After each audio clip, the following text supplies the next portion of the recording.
Hello, ladies and gentlemen. Welcome to our third edition of our EKN Face2Face live here on our Facebook stream. Myself, Rob Howden, alongside David Cole. We've got some great guests coming with us. What is it? April the 28th. I never know what day it is, David. It's Tuesday now, right? We're just into a new week. Everything kind of blending together. Every time I do the IG lives, I have to look down at my laptop to figure out what day it actually is because, man, it's just nuts.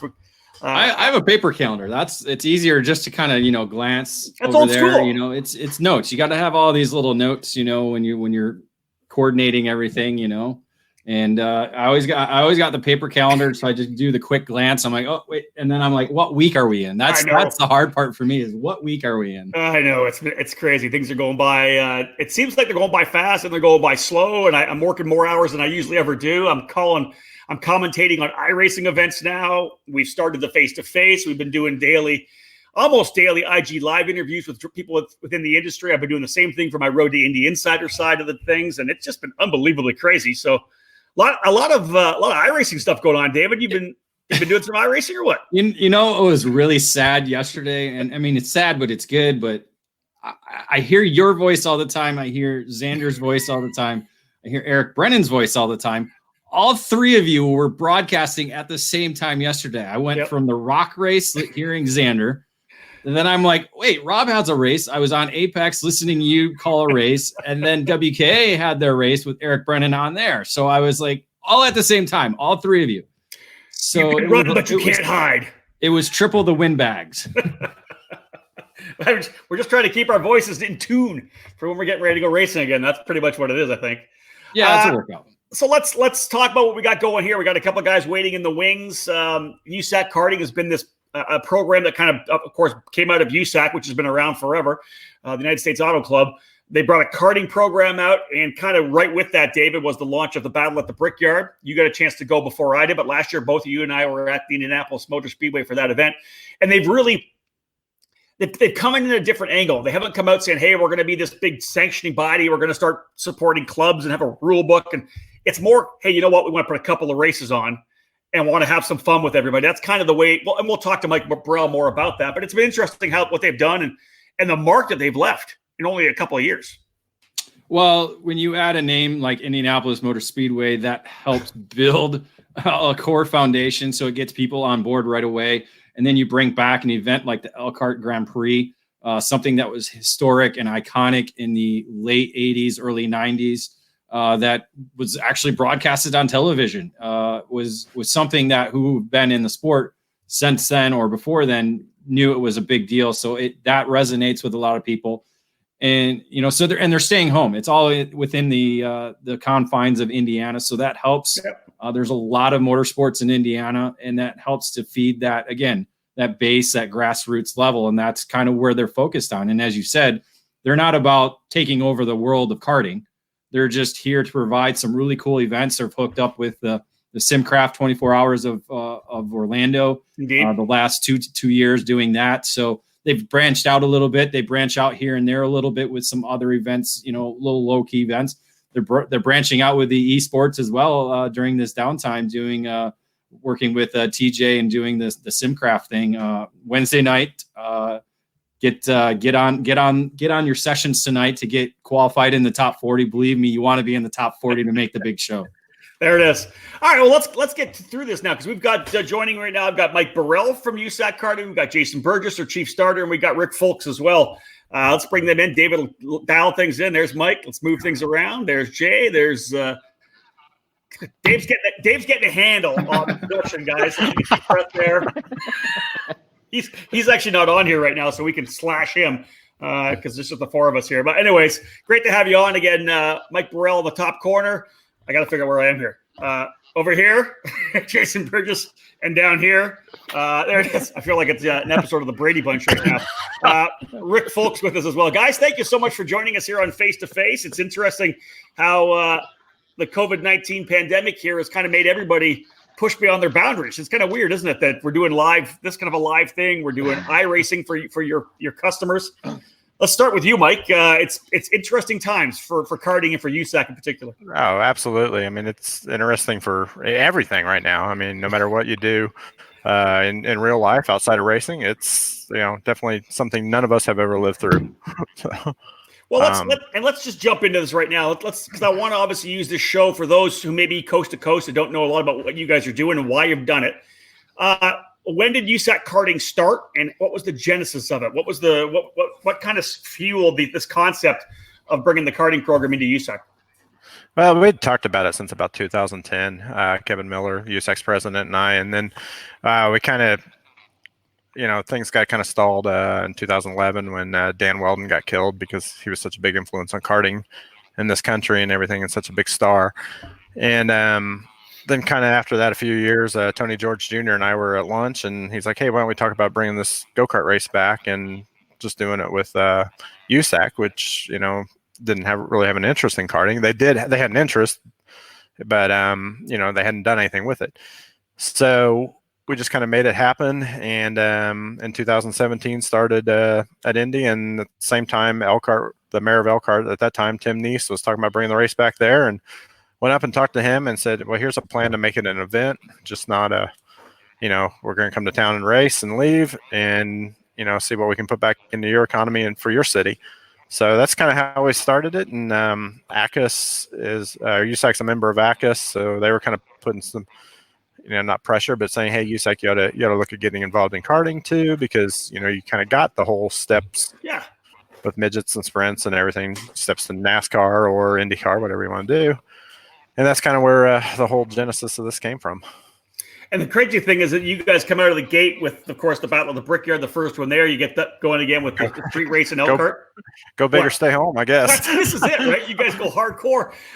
Let's jump in then and kind of talk about the start of the Battle of the Brickyard. Was like you said, talking to Tony George Jr., I know there was at one point there was other people that were talking to pick from SCUSA, they were talking to WKA. Weren't they kind of trying to talk to a bunch of different organizations to maybe try to come together for an event? I remember hearing that. Yeah, that was Randy Bernard originally had that idea. Okay. And I mean, we all know karting, there's plenty of egos and ideas and different paths, and it didn't work. People just didn't want to work together. So surprise. No surprise there. So the whole idea of the thing was, let's just make a fun event, no points, no purse, just make it something prestigious to be at, something prestigious to win, very prestigious to win. And, you're not getting paid for it.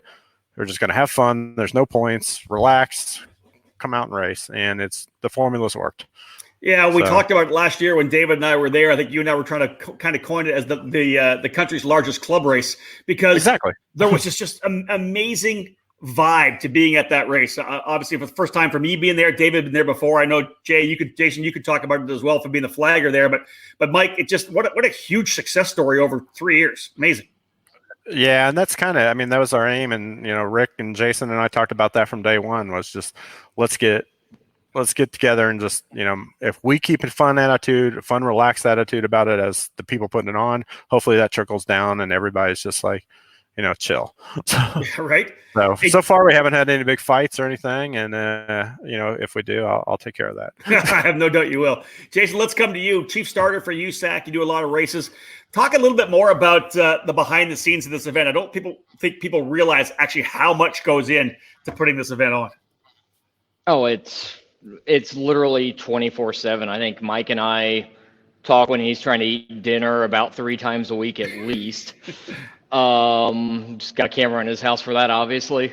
And I mean, it's literally, we're on the phone constantly, different ideas, and with the onset of everything we're going through right now, it's just times 3 of everything. It's like, what have you heard? What do you have to do? But I mean, I came into the first year, very last second, like 3 weeks in. Mike had me for Elkhart, and I opened up where I could do Indy, and that was literally the first time Rick and I worked together, and Jim Fry and Randy Kugler and just everything. And there's actually a really cool photo we have from that first meeting, like the night before the race started, from the trailer as we went through everything of this is happening, and just how the event unfolded, how everybody had a good time. And that winter, I told Mike after Elkhart, I was like, hey, I want to be more involved. I mean, this is a really awesome program for karting. It was fun. As big as it was fun. Let me ask this question as well, because I think it segues nicely, it connects nicely. You know, you think about some of the venues that karting's been able to grab over the last 20 years, right? SCUSA moving from the Rock Pile at Las Vegas Karting Center into Las Vegas, into the Rio Hotel, and then Sam Boyd, and then back to the Rio. You know, the old North American Karting Championships at Charlotte Motor Speedway, of course, 50-something years or 50 years, whatever it is, Rick, you can tell me, of karting at Daytona. Because I think Rick was probably about 30 years old back when that started, so he was running in the master's classes already. When I was 50 then. Jason, let me ask you, and then I'll ask Mike, then I'll ask Rick. You guys can go around the horn on this. I've been doing this for 25 years, and to be able to put a kart race at the Indianapolis Motor Speedway, it seems to me like the absolute biggest venue we've ever been able to go to. I think Daytona's huge, right? We're at Daytona, yes. It's hard to maybe compare.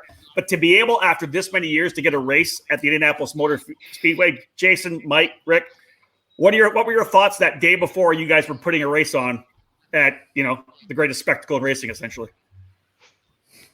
Were you intimidated? Was there I can't believe we're doing this? It was the whole disbelief that this is actually happening for me. It's just like, okay, I've won as a spotter here a couple of times between Indy, sports car, Indy Lights. I was getting goosebumps walking out towards turn 4, waiting on the next race to start, seeing the pagoda in the background, knowing we're racing on this part of the Indianapolis Motor Speedway. You're not racing in the parking lot. You're racing on the track. Yeah. Mike, what about you? What was your feeling on that? You know, obviously you had time to I'm putting the race together. It's going to happen, but there had to be that moment of realization when you guys were putting the track together, you know, putting everything together that first night. I think the biggest thing I was worried about was, what did we forget? Yeah. And, you know, do we have enough people to actually pull this off? And honestly, were any more people going to show up than had pre-entered? And I think we had 70 or 80 show up the first year that hadn't pre-entered. Wow. So that made for a big catastrophe. And it was, you know, there was just so much going on from the work end of it that, you know, and the unknowns. I had never really put on much of a race myself. All right, so yeah. I just kind of stepped into, let's just put on the biggest freaking race at the awesomest place ever. So I got to Rick and Jason and Jim Fry and everybody that helped, made it happen. I had a small part, honestly. Well, Rick, you've obviously been in the sport for a long time. Your family's been around Daytona forever, road racing, sprint racing, whatever it may be. How about your feelings on that when it first came together, when you were brought into the team and when you were at the Speedway for the first time to put that race on? Well, for me, it started before the day before. I had been a race director for several big one-off events, a couple of major series. And I had some other major series, as you know, Rob, asking me to come join them. And in essence, I had retired. I was done being a race director. I'd done it for numerous years. I was still competing, still am. And Mike came to me and, you know, offered me the position of race director for the Battle at the Brickyard. And I, you know, through a little back and forth, I agreed, mostly because of the venue, because of the opportunity to work with Mike and Jason and Jim Fry and others. But in all honesty, for me, in all the years of the road racing that I've got to enjoy, you know, racing at Daytona and Road Atlanta and Mid Ohio and Road America, all the places that today's karters haven't really had the opportunity to enjoy at the level that we did, you know, 20 years ago. And I wanted to be a part of something that brought this back to today's racers. We pause our face-to-face broadcast for this quick commercial break. Stay tuned for more here on the EKN Radio Network. The Briggs & Stratton 206 engine is where out-of-the-box ease and outstanding consistency meet to create legendary races. Briggs & Stratton's history in motorsports dates back to when the first engines came off the assembly line in the early 1900s. Their focus on the grassroots level continues to help build generations of racers. Since 2008, the Briggs & Stratton 206 has gained a following that has the engine powering the largest fields in North American karting today. From the club level and track programs to traveling regional series and national events, Briggs & Stratton competition provides the most exciting racing in the sport. Engineered and hand-built exclusively for racing, every Briggs 206 engine is power tested and serialized before it goes in the box. Karters can take that engine straight from the box to their kart and be on the podium at the end of the race day. To learn more about the 206 engine and to find a North American dealer near you, head to briggsracing.com. Briggs & Stratton Racing. What powers you?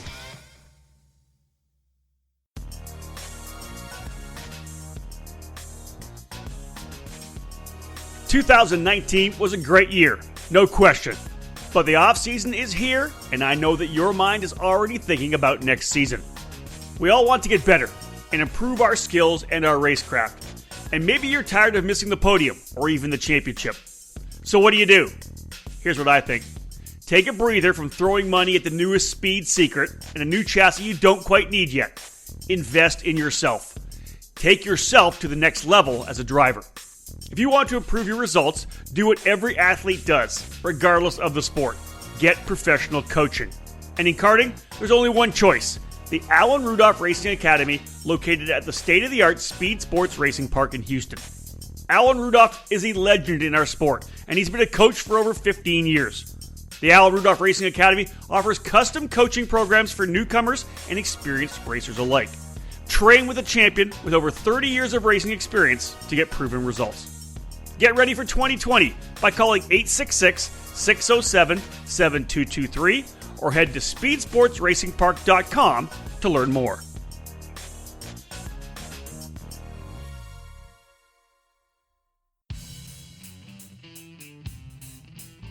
Acceleration Kart Racing is your first and only stop on the internet for karts, parts, and safety gear to get you on the track. ShopAKRA.com offers a great selection of karting equipment on a user-friendly website. Acceleration Kart Racing has aligned itself with many of the top manufacturers and distributors in the sport to ensure that all the latest equipment is available to you, the consumer. With customer support available 6 days a week, you can be confident about getting the right parts at the right price. Be sure to visit shopakr.com today or stop by their headquarters in Las Vegas. Also, follow them on Facebook, Twitter, and Instagram for the latest specials, clearance items, and new products.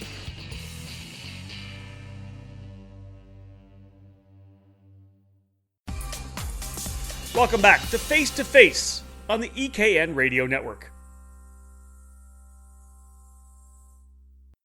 And I can see that for sure. And again, just as being in the media for David and I, it was the same thing for us. When this race was happening, it's like we have to be involved in some way because it's just a monumental thing. It's a historic race within the industry itself. Obviously, the thing gets rolling. Mike, let's come back to you. Things you're done serving beer there in the bar, which looks kind of getting thirsty right now watching you do that. It's kind of cool. It's kind of cool. We got a bar. I get that. So let's talk about this year. Let's use this opportunity to do that now. Let's talk about this year. Obviously, Jason mentioned the fact that there's a lot of challenges right now, a lot of different things happening. You guys have stepped to the forefront. You guys have put the document together essentially of what needs to be done, how you guys are going to approach things. Can you take the time right now to kind of detail maybe a little bit of that for those who want to come to the race this year to understand what it's going to look like, what 2020 will look like for the Battle at the Brickyard? Well, it's kind of a twofold approach to the changes. We got one big change in January. Roger Penske buying the track. True. So that requires us to step up our level from officials all the way down to the guys coming in the back of their pickup. We're going to put out some kind of not uniform that we expect the crews to wear, but we're not going to let guys run around shirtless, like you're at a club race.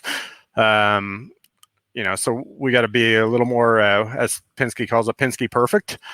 In our approach and our image of the thing and everything. And we got to make it look like a big event. We got to impress the Penske people to make sure we come back. We can't have, the first year, and we don't know who it was or anything. We had some kids and their mom get on top of the pagoda at Indy. Wow, really? At like midnight. And anybody that's been up there, I don't know, you've been up there with a radio broadcast, but we've all been up there as spotters. There's no railing. Wow. It's a 10, 12 story drop right off the side. And I was scared that they were going to pull the plug on us the next day. But, we can't have any of that. We got to be, as they say, Penske perfect this year. with a lot of things. And then also we're 2 weeks before the Indy 500 now, or 2 or 3 That's weeks. true. Yeah, that's right. So we can't mess the place up. Sure. You know, we can't mess it up. On the COVID-19 side of things, yeah, USAC really did an awesome job. The whole team here, everybody, the sprint car guys, Levi Jones, and who's national champion and was a big go-karter around the Midwest here in the early 90s before he went to sprint cars. Mm-hmm. His group, our group, the road racing side here at USAC that does like the SRO, which used to be Pirelli World Challenge, and a lot of that stuff. Everybody kind of came together, put together a really good set of guidelines, and then we're just going to space it out for, depending on where the state is at that time.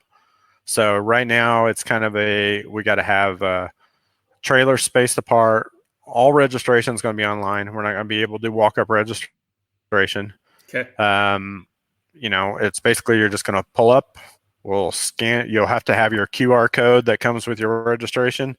We can scan that, hand you your packet, and you go in. And a lot of things are going to be more.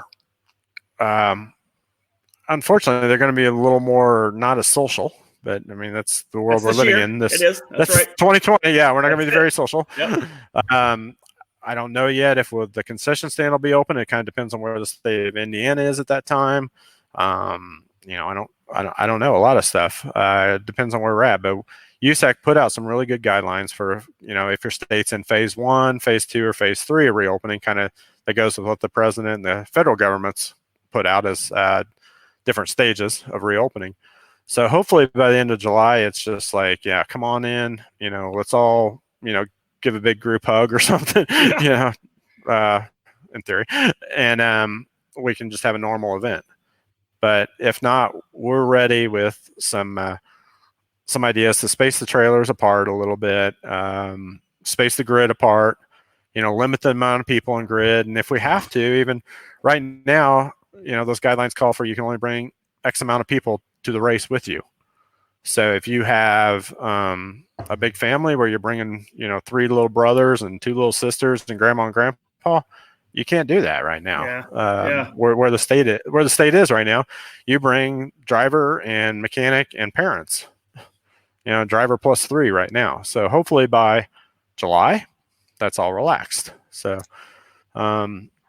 we just got to, we got to put on we got a 2-face challenge this year. We got to put on an event that it's going to press the Penske people so we can come back in the future. And we got to put on a safe event to, in accordance with state and federal guidelines at that time. So how much are you watching? Like, I think we all are. Some of the stuff that's happening with NASCAR right now. Of course, they rolled out a kind of a schedule. They're looking at to do some Saturdays and Sundays and Wednesdays. I have a feeling, and tell me your thoughts on this, that if NASCAR kind of gets this thing kind of spooled up, it may start to flex everybody else a little bit, kind of lighten things up a bit once we start going racing other areas. I think it will, unless there's obviously a problem, when you get like 10,000 people that went to a NASCAR race and they all have COVID or something. But we're not technically a non-spectator event. They're not selling tickets to the general public to go to the Battle of the Brickyard.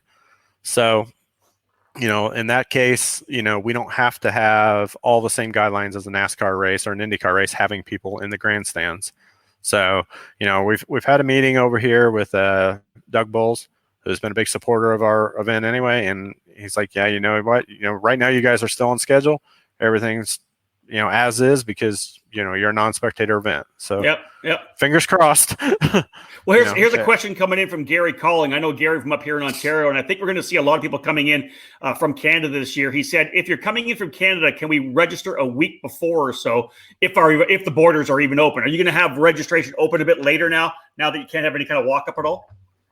Yeah, we were looking at up to about a week before, the event. So it'd be around July 15th or so. We would have to kind of shut it off and everything. And, I'm hoping by July, everything's 80-90% back to normal.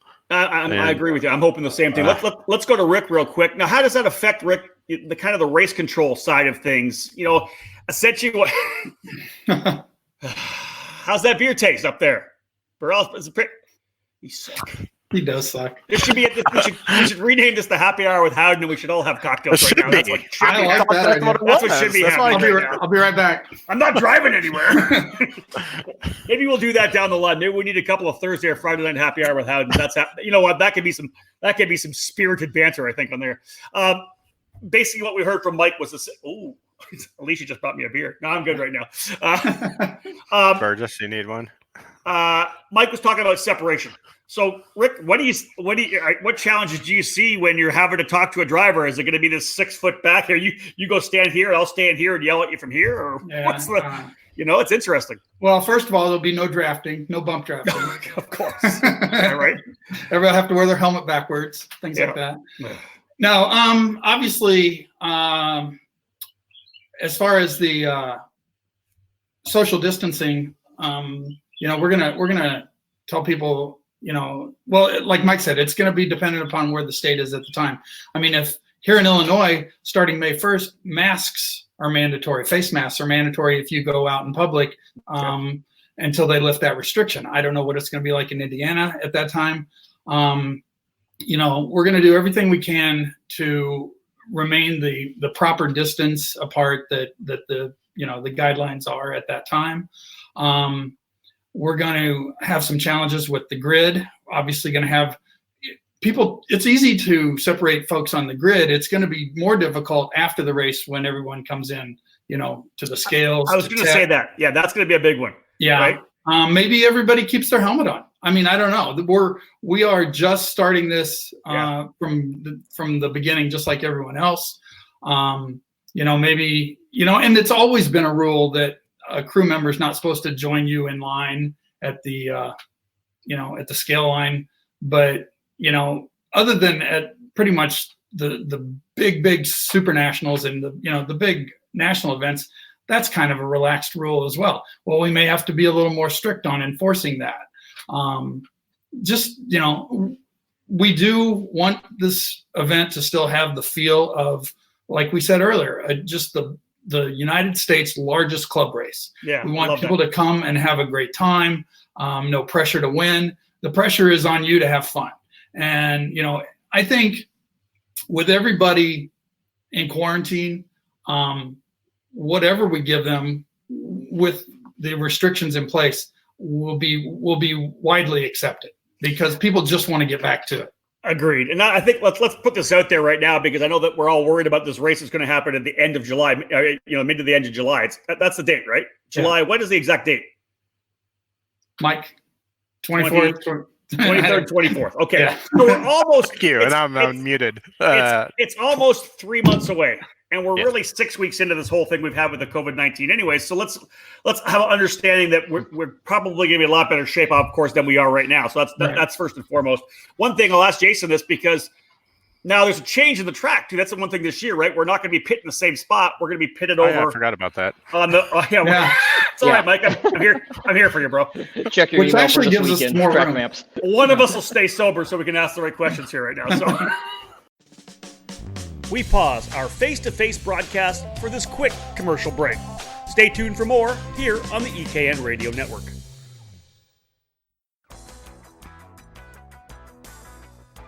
"25 years of experience, 25 years of success.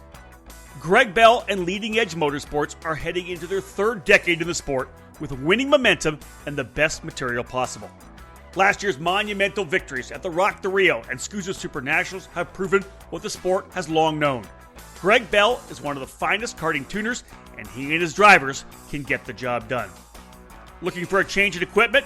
Get on board with Leading Edge Motorsports. Leading Edge is North America's factory team for Formula K and Praga karts, and the new 2020 models are in stock and ready for pickup or shipping to your garage. Do you want to win like Danny Formal did with Leading Edge in Las Vegas? Call Greg Bell today at 209-369-0921 to secure your place on the team.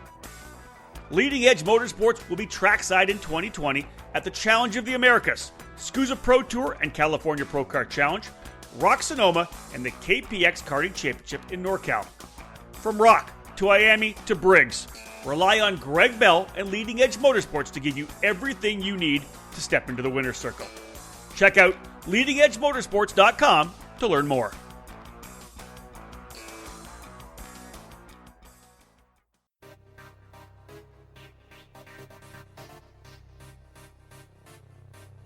Located in Mooresville, North Carolina, on-site at GoPro Motorplex, Kart Sport North America features over 6,000 square feet of retail space. Along with being the official race team and distributor for the Kart Republic chassis, they offer full retail sales, kart service and storage, and products from the top brands in the sport such as CZ Chain, Talon Sprockets, SKF Bearings, and Prisma Tire Gauges. If you want to take your racing to the next level, they also offer driver training and coaching programs available trackside at GoPro Motorplex. They have a massive inventory, so head to their online store at kartsportna.com to get same-day shipping of the parts and components that you need. While you're there, check out their used section of karts, engines, parts, and accessories. Kart Sport North America. Top quality products, winning brands, and professional driver development services.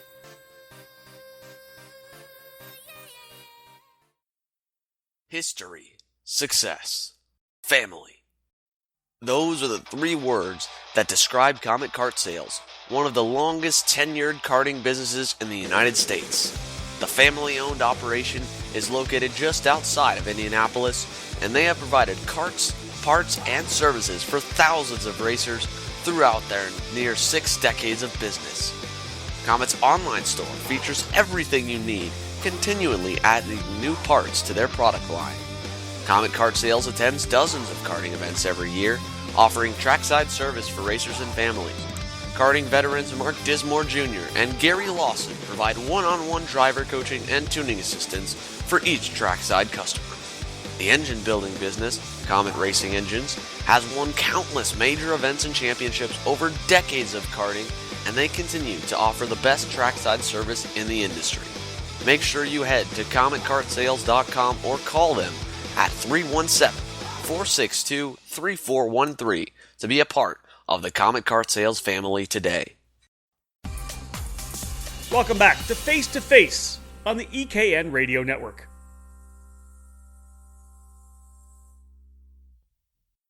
That said, one of the issues we had last year was we had so many entries was we had to go 2x2 essentially for the scales. Right. Will there be more room available to kind of have more like 6 feet apart from all the carts when we go to the scale line in the new track, in the new layout?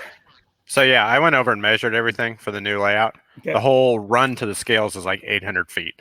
Okay. All right. So yeah, I mean it's 2.5 football fields. All right, so we're good. It That's ought to be good. And it's not sharing the same strip with pit out. With pit So you've Right. got a lot wider area as well. And you can cordon it off. Because remember Exactly. last time guys were walking across and they were walking across the grid of the scales to watch the races and everything as well. Right. So. And it's the first thing you come across as you come into the pits. So you won't have a lot of spectator traffic going to watch the races because they go perpendicular or actually parallel with the new pit in rather than perpendicular. I know. Let's this way instead of this way. We talked Brickyard. Let's talk about Elkhart, the Elkhart Grand Prix as well, because that's obviously a legendary race in the sport. Right before I actually got into it in the mid '90s, but you guys brought it back, and it's not as big as it was at one time. But you guys have turned this thing into this cool event. There's a festival happening all around it. You guys are racing at night. You've got bands. It seems like it's turned into I've never been able to go because of the conflicts, but it seems like it's just turned into this actually badass event. Oh, it's super cool. I mean, the race is almost a sideshow, honestly, to all the other stuff going on. But the racers are having fun, and actually, the first year we had a complaint there was too much track time. You know, wow. Yeah, all right. It's like, well, we're just too busy. There's just too much track time. We can't enjoy all the other stuff. It's like, okay, so we actually backed that down a little bit the second year and had no complaints on track time.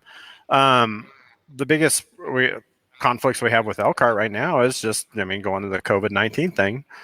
It's a city. The city is highly involved.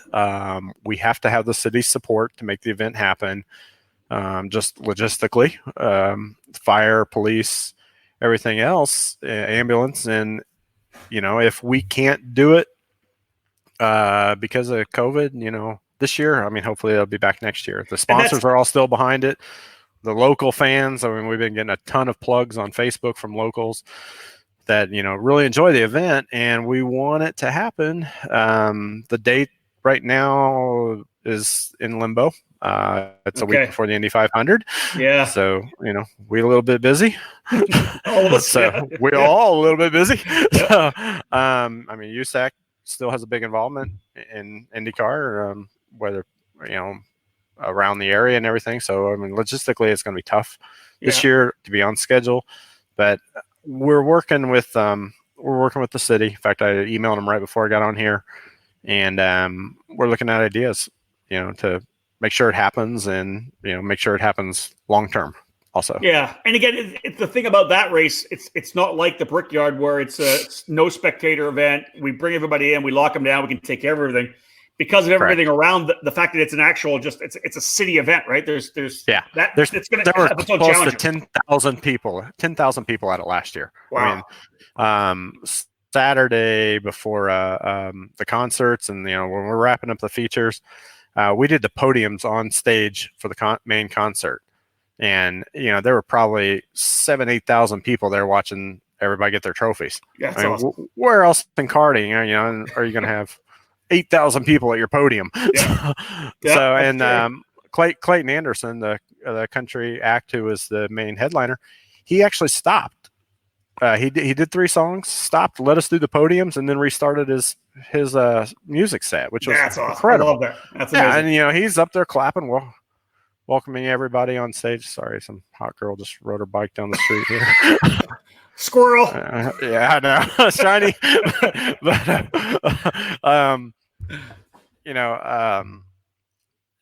It's an event, and when you got 10,000 people in probably a square mile area, I don't know the whole measurements. It's going to take some special consideration versus the Brickyard. So we're just kind of working with the city on that, and trying to get a feel for when they think is safe to do it and when we can make it happen. So really, it's at this point then, Mike, it's kind of been limbo with date wise, because it's the COVID-19 situation first, and it's where would you guys fit it into the IndyCar schedule, because you guys are doing IndyCar as well. Where do you fit it in a karting schedule? It could be tough. It's tough. We've looked at some other dates, and then when you get into September up there, you got Notre Dame football. Yeah. Elkhart's 25 minutes from South Bend, but every hotel room sells out in that whole geographic area, and they go up to like $400 a night. Yeah. So we're working with them. We're throwing out dates and ideas and everything, and hopefully they'll get back to us here. And they're kind of being conservative, which I don't blame them. I understand that. Yeah. They got a city to think of, not just a race. And if we have to do it again in 2021 and not this year, whatever it takes. We love that event. So a lot of people tuning in right now here on Face2Face. Again, I've got the guys from USAC Karting, Mike Burrell, Jason Burgess, and Rick Folks. If you have some questions for these guys, throw them up right now in the comments. While I wait for those to come up, we'll give a shout out to Jason Burgess for wearing his support karting t-shirt from Me Karting News. Yes, very nice.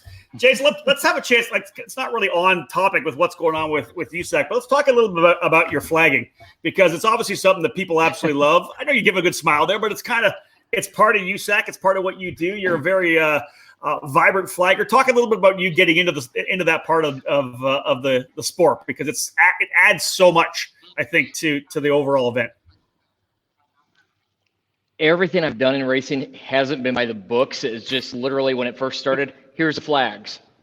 Okay, and actually Mike and Brian Robson and my dad, we were doing an event downtown with Indy Racing.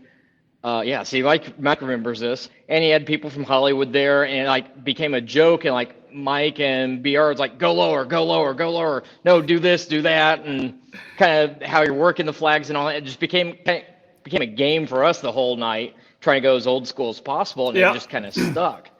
And then, like I said, I wasn't going to do the first Brickyard race, and then I could, but the original plan for Elkhart was with the 80cc shifters was just go for a retro weekend, and Mike's like, do a white suit, do it up like Vidan, have fun with this, let's do retro, and I was totally on board.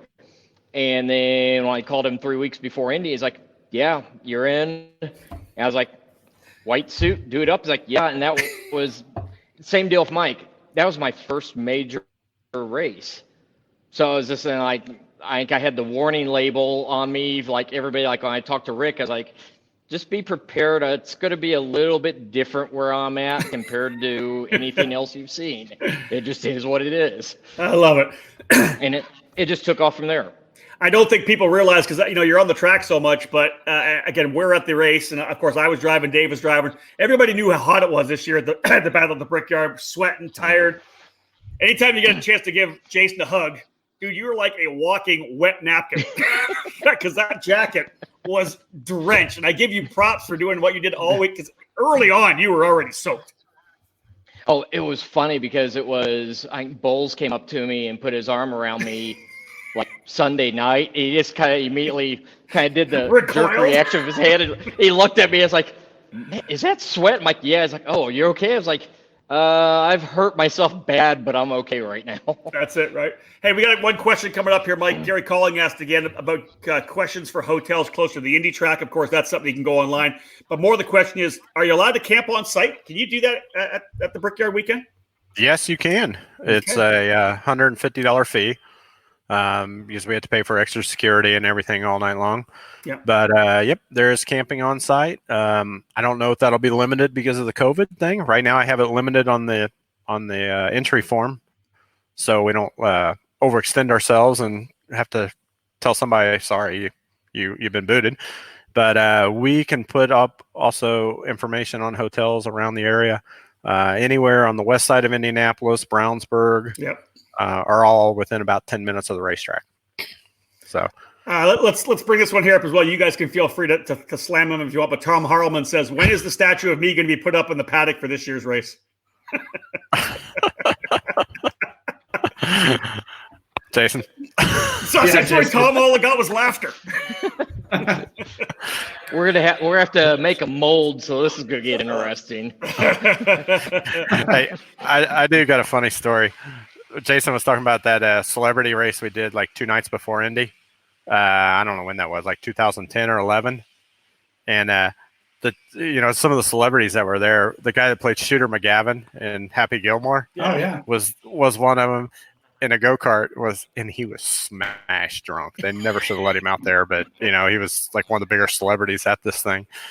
And he is just hitting everything but the lottery that night. Oh my God. He is just drunk and literally like getting out of the cart, and they're handing him mixed drinks, and he was hilarious. Yikes. But then he grabs whoever the guy was that played the lead guy in HBO's show Entourage. Okay. Was there. Yeah, you know who I'm talking about. But Shooter was just egging him on too, and that was just funny. I totally forgot about that, doing that event until Jason brought it up. Adrian Grenier. Yeah, that was him. Yes, that was him. Look at Rick coming in with the names. He knows all the Hollywood stars. He knows what's going on. I hang with the in crowd, He's an A-lister. He's an A-lister. Hey, somebody brought up the fact of Jason, you with your whiteboard greeting all the drivers at the start of the weekend. Justin Dietrich. I like that. I thought that was kind of a cool deal. Is that something that you plan to do on a regular basis? Is that your jam? Oh yeah, it's a twofold deal. It's one of those deals, kind of, especially for like Indy and bigger events. Even at every event, though, it's just kind of that tension breaker in the morning, just to get everybody so focused about the weekend, and then it's just like they see that and they kind of forget about it, forget about the whole plan in their head, and like, oh, okay, we're having fun. That's it. Which is really what it's about. We pause our face-to-face broadcast for this quick commercial break. Stay tuned for more here on the EKN Radio Network. You've heard and read about us. We are the Rawlson Performance Group. We race to win. Our senior program is the best in the sport, and we have the SCUSA Pro Tour X30 Senior Championship to prove it. Our coaching staff includes 4-time SCUSA National Champion Ryan Norberg, 3-time SCUSA Supernats winner Bonner Moulton, SCUSA Pro Tour X30 Junior Champion, 2015 Rotax Grand Finals Vice Champion, and Junior Development Specialist Luke Selkin, and our hands-on owner, multi-time champion, and IKF Duffy winner Mike Rawlson. This isn't sideline coaching. We're on track, and we dogfight with you. It's like nothing you've ever experienced. You learn more and more with every single lap. Our seniors win races, like Hannah Greenmeyer at the SCUSA Winter Series opener in Florida. And they win because they've been trained, coached, and honed by our RPG staff. Hurricane Hannah is proof positive. If you're a mini driver ready to move up, or a junior driver who's done with running mid-pack, join the team that will develop your skills and take you to the podium. At the Rawlson Performance Group, we turn juniors into pros. In 2020, we'll be racing at the SCUSA Winter Series, Pro Tour, and California Pro Kart Challenge, the Florida Winter Tour, and the United States Pro Kart Series, as well as the IKF Northwest region. If you want to fight for championships or want to improve your skills and your chances to win, the answer is to call RPG at 503-260-4514. We're the Rawlson Performance Group. We race to win.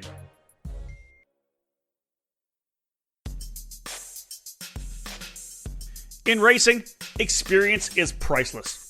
Franklin Motorsports is a leader in the karting industry with over 50 years of combined karting experience, and we can provide you with everything you need to go racing.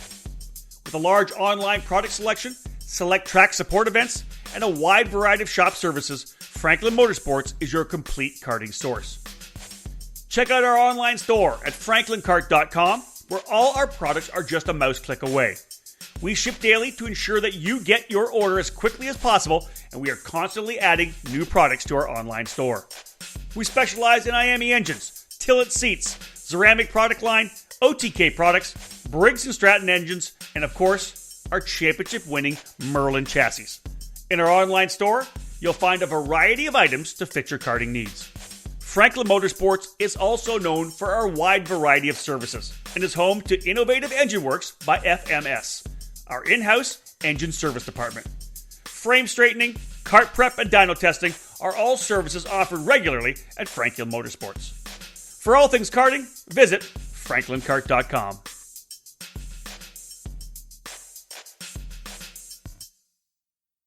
In Las Vegas this past November, at the Rock the Rio finale and the SCUSA Super Nationals, Formula K reigned supreme. Daniel Formal drove his leading-edge motorsports Formula K Evo 3 to wins in the biggest races of the year, proving the outright speed of the Formula K brand. And you can make Formula K your kart in 2020 by contacting your local dealer today. Atlanta Motorsports Park is the importer and distributor of the Formula K line, as well as the race-winning Praga chassis, and you can connect with your dealer through the AMP website.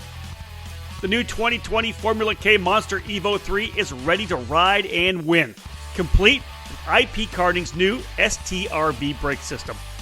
Follow in the footsteps of Formal and steer your own Formula K to victory lane. If a Praga is more your style, the Dragon Evo 2 is the perfect choice for single-speed competition.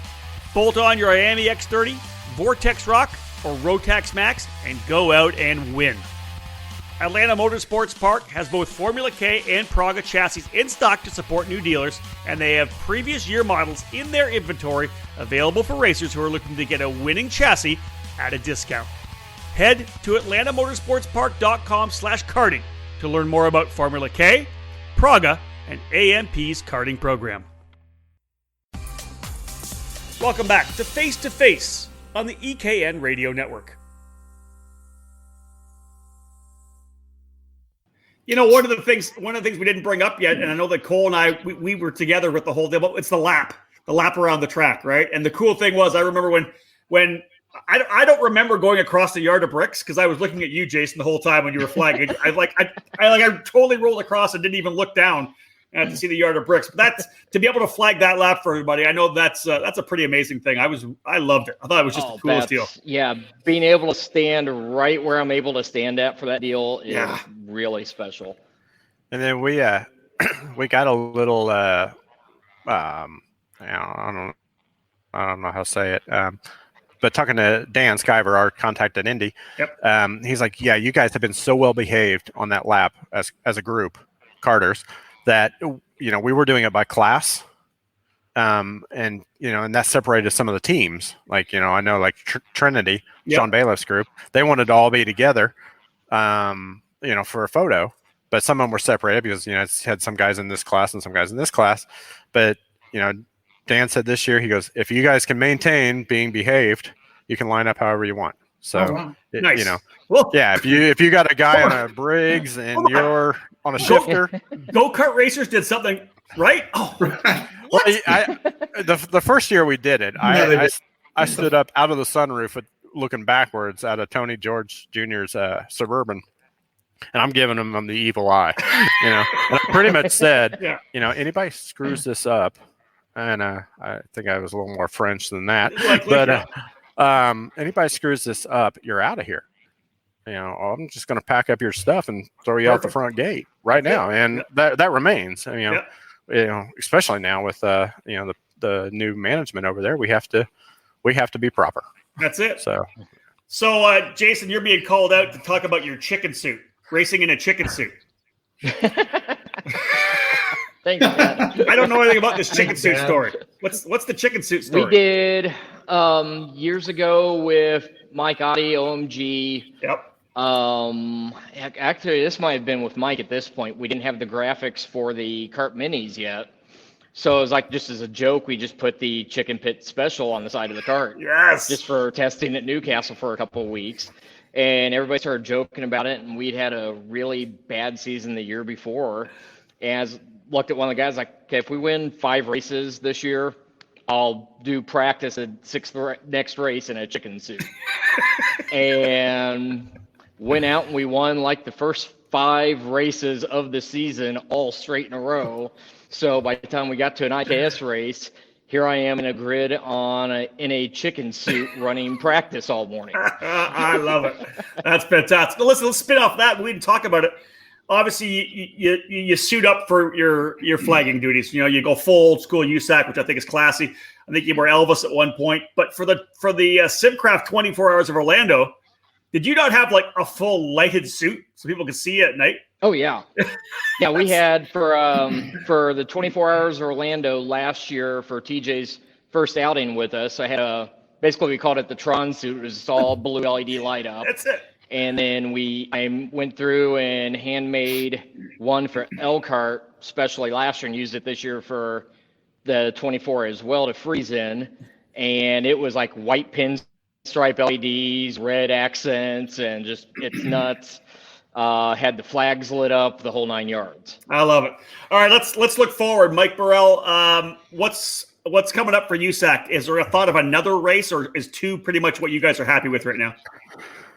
Or race or 3, right? Let's say, because you are connected with TJ Husman and the 24 Hours of Orlando. You guys help him out with that. But outside of those 3, are there any thoughts of maybe expanding to 4 or 5 races? Yeah, we're always looking. I mean, it's got to be cool. Yep. It's got to be cool. It's got to be unique. It's got to be fun. Yeah. We're just not going to show up at a track that everybody else shows up at and just, here's a race. Give us your money. Thanks. Go home. I hear you. Okay. So, we none of the 3 of us do this for a living. This is all our kind of side passion. Yeah. So we're all good with just, hey, if it ain't fun, let's just stay at home that weekend or go do something else. That's true. So we're on the road a lot as it is, right? So you don't want to go on the road. So yeah. So I mean, if we can find a fun, unique, opportunity, we've been talking to some of our connections through USAC. I mean, we have access to some great tracks and great places, and if we can make it happen, and it's a good business plan, a good event plan, that it's fun, and it's unique, and to give the karters a new experience. Yeah, we're all for it.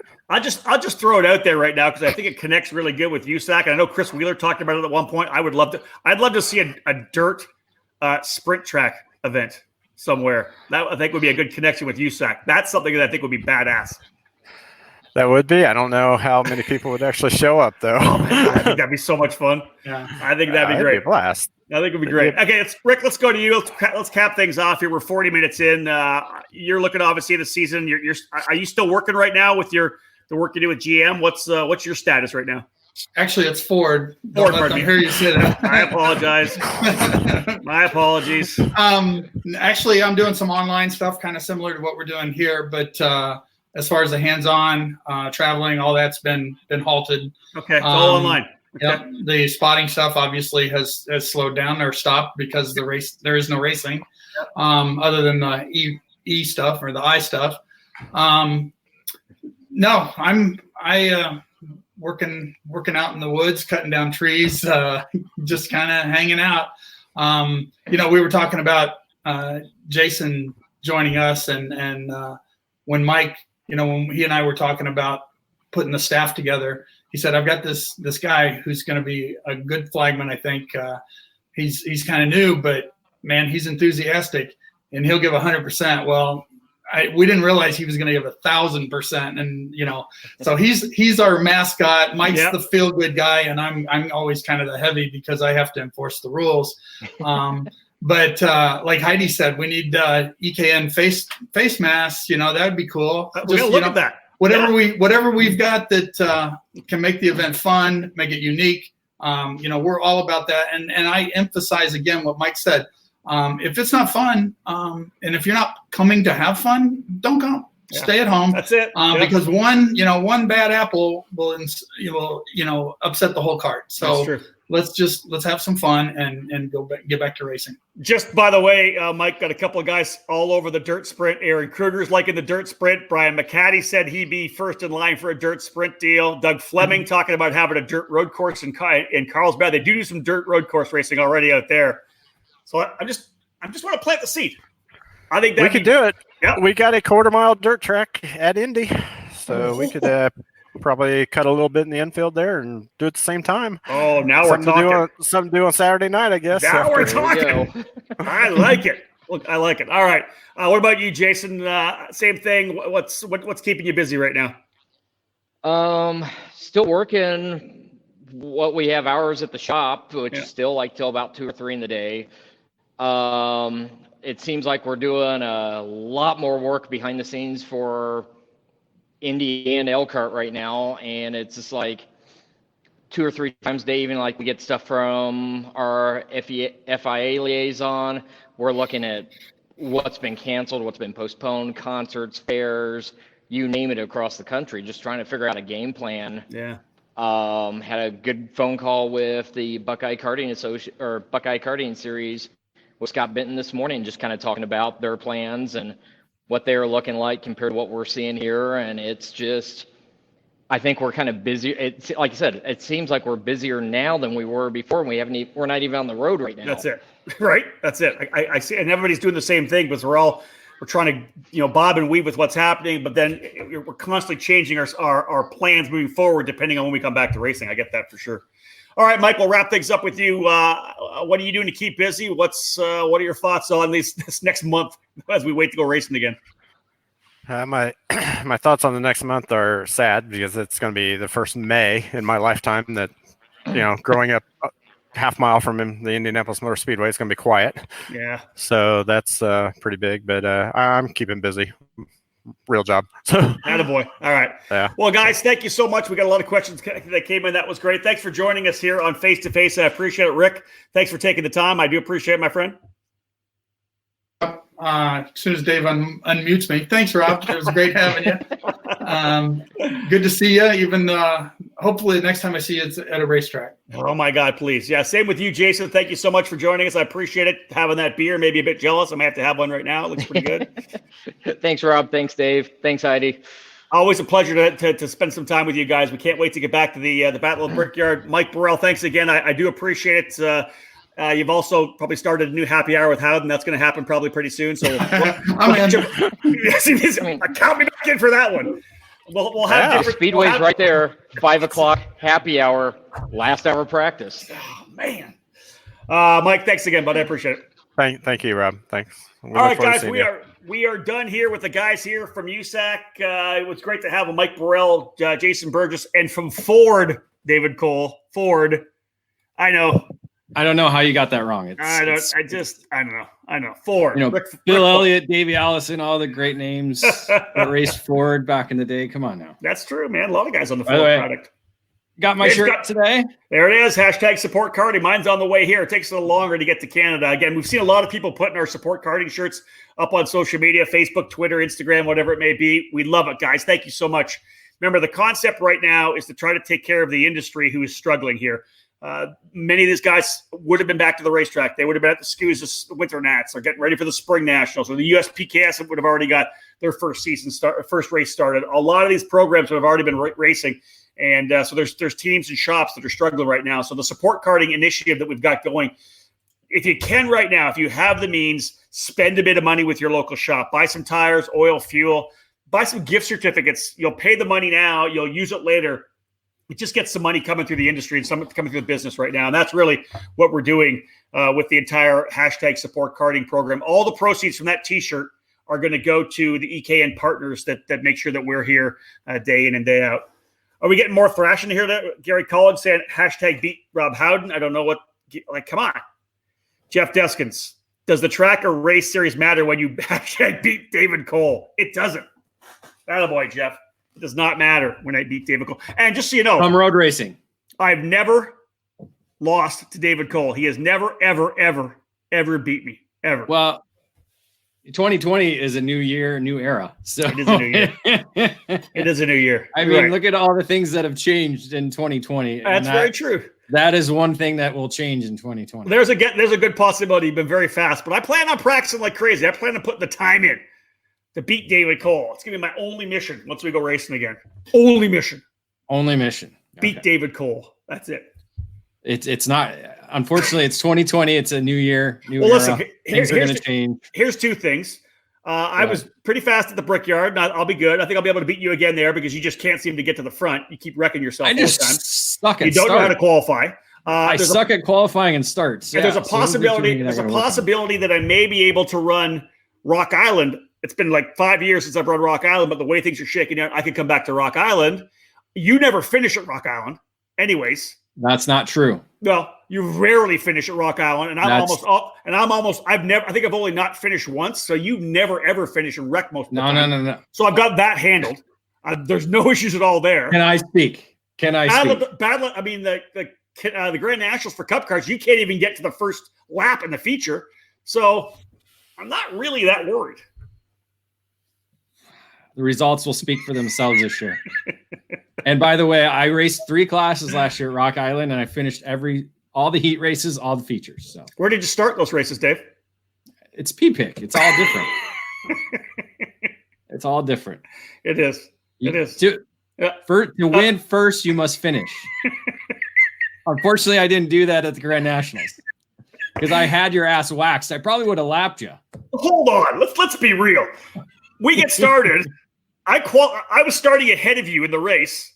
A bunch of whiny pussies decide they're not going to race in the rain, and you pull like 4 rows in front of me. It was all the inside guys. I can't help that people don't like to get wet. Hey, can we let's throw Scuba Steve under the bus right now for that? Yeah, Steve Kilsdonk. Is he on here? I don't think he's on here, but I'm throwing him under the bus right now. Anyway, this guy didn't run the main event because he didn't want to get his cart wet and dirty. Well, he led the revolt against racing in the rain because they don't want to get their carts dirty and wet or replace, the bearings and everything like that. So stock car racing would be good for him. Off you go. Yeah. iRacing's better for him. iRacing, perfectly. You won't be able to clean your cart, Steve. All right, Dave, we're done. We're wrapping things up. Let's tell everybody about next week. It's not this week, later this week. We're actually going to have on Mike Adams from Newcastle Motorsports Park. We talked about the fact that they were able to put together a race last week, and they're going to race, I think, again this week, their first official race. And we're going to talk to Mike about what they're doing because it's something that's happening right now. There's tracks that are opening up. David actually, I think, just putting the finishing touches on an article that we'll have. It'll be an updated article. We've reached out to a bunch of the about the tracks and clubs. What's your status? What are you looking at? Are you racing soon? What's the status for practice? We're just going to kind of keep that thing updating. And so if a track hasn't given us any information yet, we hope that they'll send it in so we can continue to update that. That way people around the country can see what's happening. But for the next face-to-face, for sure, we've got Mike Adams and David. I think you had a suggestion. We're going to try to grab potentially somebody out, another track owner as well, maybe, right? Yeah, maybe one more or two more. We'll see on the contacts because again, we still sent out some information, so we're waiting to hear back from them and if they're excited to be on the show. Yeah, and then Tuesday right now we have it scheduled in. It'll be a cool interview. We're going to bring on Will Power and Billy Vincent from the new WPK, the Will Power kart. Will's jumping in with Billy, who's an engineer and a top team guy in the IndyCar program. Billy's a veteran karter as well. They're going to come and talk about the WPK kart. They're going to talk about their plans on how they're going to get into the sport a little bit. So it'll be cool to have Will Power here. He was pretty excited on the Twitter, his Twitter feed. He put up a post yesterday. I think he was out at GoPro. He said he likes doing the iRacing, but it was so good to get back out and actually feel the G's in his cart at GoPro. I thought that was an awesome tweet. Yeah, it's like hugs or anything like that. You got to feel, it's like, yeah. It's just sitting in a car. Like if I could sit in my cart right now in the garage, I probably would. Yeah, and just turn the engine on and just sit to feel the vibration. I would too. Smell the gas. Yeah. But you can hear his voice. I got all my recycles laid on top of it. I just can't do it. You can hear it in his voice though when he talked about the fact how happy he was. Yeah, Will's the guy that likes his karting for sure. He'll be back. He was at the Super Nationals last year. He's already said he's coming back to the Super Nats this year, and he's doing whatever he can to get other guys to come run the Super Nats as well. So, well, and to be honest, really, the month of May for all these professional drivers should be about karting. I mean, if you think about it, because it gives you a whole month of training, like physical training. Because again, we've talked to so many drivers who are in the professional ranks about how, again, karting is the purest form of motorsports, but it also gives you that muscle memory. And it works so many different muscles and that they're probably not even used to using or working out. Again, you can only do so much working out, but when you get on the track and as you said, feel the G forces and everything like that, there's no replacing that. We'll throw out a couple messages to some of these guys to see who is going karting to make sure we fill you guys in on it. Otherwise, we're done for this edition of Face to Face, folks. Thank you so much for joining us. Remember, you can always watch it here again on YouTube in the videos. I'll mention that in a second, Dave. Dave will upload it as well to YouTube. So all these are available on YouTube. Plus, we'll turn it into audio. If you're more of a podcast guy, they'll be available on the podcast as well on the EKN Radio Network. Again, 24/7 Karting Radio Network. You can download the app for EKN Radio, or you can go to ekartingnews.com/radio at any time to listen to that.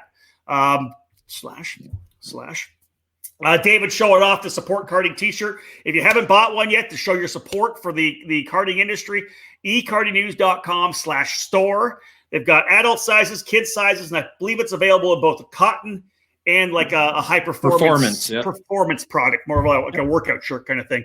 Heidi Welk, operators are standing by. Get online, make your order, and she'll get that shipped out ASAP. But when you get it, you have to put it on social media. Take a picture of yourself, tag us, tag eKarting News, use the hashtag support karting. Tell everybody to make sure they support the sport until we can go back racing again. Heidi just said someone just bought 20. Whoa, put that up there. I like it. Thanks for the update. Hi, someone just bought 20. That is a performance. Awesome. That's good. Thank you, folks. I appreciate that. It's all for the sport. It's all for the industry, and it's for those people that support ekartingnews.com. David, you were kind of in the background there for quite a while. What do you think about a happy hour with Howden show? It's coming. Rum and Coke, nice IPA. We talked about the photographers one. That might be a good one to do late night. We get Todd McCall talking about iRacing. We get Ken Johnson talking about ice racing. So. Yeah. We get Ken Johnson talking about birds and golf. Wyatt, I don't know what Wyatt's going to talk about. And then Chris talking about all the In-N-Out burgers he gets to eat and we don't. Oh, Chris and I can talk about good beer too. That's for sure. Yeah. So we could get a 5-person round table and just shoot the shit. We'll see. I don't know. Hey, let's do it. Yeah. We'll figure it out. We got time. We got lots of time, too. We got lots of time. All right, folks, we're going to wrap things up. I'm done. That's David Cole. I'm Rob. It's backwards. That's David. I'm Rob Howden. Thanks for joining us, folks. I appreciate it. Take care of each other. Stay home. Flatten the curve. We're going racing. Book it.